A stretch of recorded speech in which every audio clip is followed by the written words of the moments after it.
The midday sun scorched the asphalt outside a small-town diner. The heat rippling above parked cars, shimmering like ghosts in the summer air. The neon sign above the entrance flickered lazily, advertising coffee and pie, though everyone in town already knew this place well. Inside, ceiling fans whirred sluggishly, stirring the scent of bacon grease, black coffee, and something sweet baking in the oven. It was an ordinary afternoon, the kind where conversations were quiet, silverware clinked softly, and life felt predictable.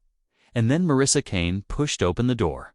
Heads turned, some with recognition, some with curiosity. At first glance, she was just another customer-worn jeans, a simple shirt, and a jacket adorned with faded patches. But anyone who looked closer saw more. They saw the cane, the limp that told a story without words. The necklace around her neck, a keepsake from the unit she'd once led into battle. Marissa wasn't just a woman grabbing lunch. She was a decorated veteran, a soldier who had given everything for her country, including the full use of her right leg. She had rebuilt herself piece by piece, learning to walk again when doctors told her she might never. The limp never left, nor did the memories of sandstorms, fire, and nights filled with silence. Today, though she wasn't a soldier, she was just hungry, tired, and hoping to be invisible, just a woman in a diner. But fate, as it so often does, had other plans. She eased into a booth near the window, setting her cane carefully beside her. The waitress, a kind-faced woman with tired eyes, brought her coffee and a sandwich without asking. Locals knew her order by now. Marissa nodded her thanks, grateful for a moment of peace. But peace is fragile. At the far end of the diner sat three men, leather vests stretched across broad shoulders, patches stitched across their backs. They were bikers, loud and careless, their laughter rolling like thunder through the quiet space. At first, Marissa ignored them. She dealt with tougher men in desserts halfway across the world. But soon, their voices shifted. They weren't just laughing. They were watching her. "Look at that limp," one muttered, just loud enough for everyone to hear. Another mocked the way she walked, dragging his foot across the floor dramatically as his friends roared with laughter. "Bet she tells war stories just to get free coffee," the bald one added, his voice sharp with cruelty. Marissa kept her head down, fingers tightening around her coffee mug. She had faced fire and loss. She had seen comrades fall and had survived nights that felt endless. But something about their laughter, so unnecessary, so heartless, cut deeper than the battlefield wounds ever had. The leader of the group, tall, tattooed eyes cold as steel, finally rose. He swaggered toward her booth, every step a challenge. The diner grew quieter with each thud of his boots. He stopped at her table, looming over her. With one hand, he tugged lightly at her jacket collar, smirking as his eyes landed on the military patch. "So this is what our tax dollars paid for," he sneered. "A broken soldier limping around our town like she still matters." Gasps fluttered through the diner, but no one moved. A couple of waitresses froze behind the counter. A man at a corner table looked away, pretending not to notice. Silence pressed heavy, as if the entire room was holding its breath. Marissa sat tall, shoulders back, her chin lifted with the same quiet defiance that had once carried her through war zones. Her eyes met his, steady, fierce. But inside, her heart pounded.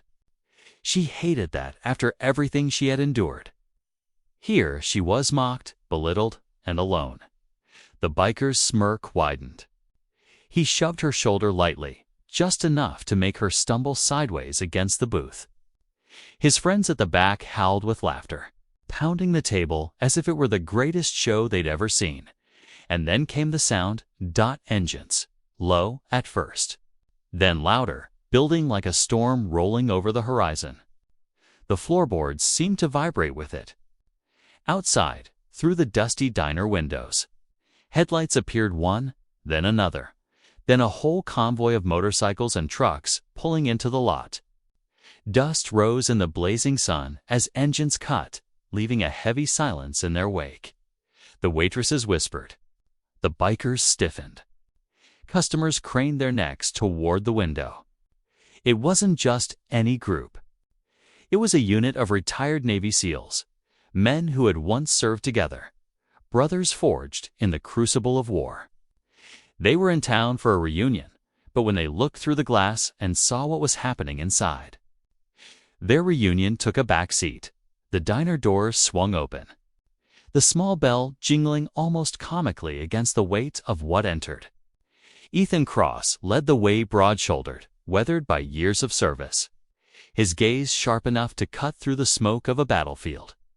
Behind him came his teammates, men who carried themselves with the quiet confidence of those who had seen real war and didn't need to prove anything. They didn't shout. They didn't need to. The air shifted, thick with unspoken authority. Ethan's eyes landed on Marissa.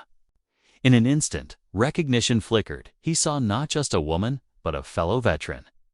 He saw the scars, the limp, the weight she carried. And in that moment, she wasn't alone anymore. The biker leader straightened, trying to puff himself up, but his laugh came out brittle. "What, you bring in your army buddies to back you up?" He spat. Ethan stepped forward slowly, boots striking the floor in deliberate rhythm. His men fanned out behind him, surrounding the booth without a word.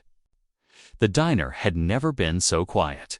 When Ethan finally spoke, his voice was low, steady, every syllable carrying the weight of authority earned in places these bikers couldn't imagine. "You've had your fun," he said. "Now you've got one chance to walk out of here, before this turns into something you don't want." The words weren't shouted. They didn't need to be. They hung in the air like a blade, sharp and undeniable. The biker leader's bravado cracked. His eyes darted to the silent wall of SEALs, to Marissa's unyielding gaze, to the customers staring at him with disgust. His friends shifted uneasily, and then, slowly, the fight drained out of him. He muttered something under his breath, turned and motioned to his crew. One by one, they shuffled out, their laughter gone, arrogance stripped away. The engines outside roared back to life, fading into the distance until silence reclaimed the lot outside. Marissa sat frozen, hands trembling around her coffee cup. She had spent years fighting, surviving surgeries, nightmares, and loneliness. But in that moment, as these men stood between her and cruelty, something inside her broke, not from weakness, but from the reminder that she was not forgotten. Ethan knelt beside her booth, his eyes fierce yet kind. "Your family now," he said simply.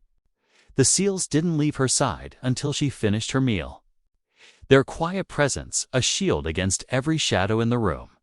When Marissa finally rose to leave, the limp was still there, the cane still steadying her steps. But this time, she didn't walk alone. The SEALs surrounded her, a protective wall of loyalty and respect. Strangers in the diner wiped at their eyes, realizing they had witnessed something extraordinary that day. In a dusty, small-town diner, a cruel act had tried to strip away a woman's dignity. Instead, it revealed something greater, the strength of brotherhood, the bond of those who serve, and the truth that kindness and loyalty will always rise against cruelty.